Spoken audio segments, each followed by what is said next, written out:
Yun! At dahil may nag-request din isang pangmalupitang mang inasal daw o binanging manok.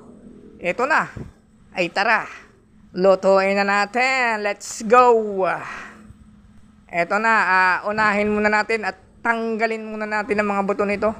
Dahil ayoko ng maraming buto sa manok pag kinain. Gusto ko yung swabe. Ayun na, at pinagtatanggal ko na. Pati rin pitso, tinanggal ko na rin. Lahat.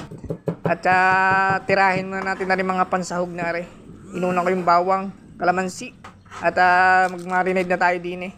Maglagay tayo ng mga condiments din eh. Na kung ano-ano mga ating nilalagay din eh. Toyo. Ayun na, at nilagay ko na rin manok at i-marinate na lang natin ng mga 1 oras lang. At gumawa din ako ng pamahid din eh. Ayun.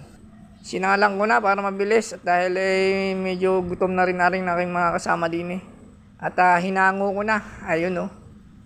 Ayun.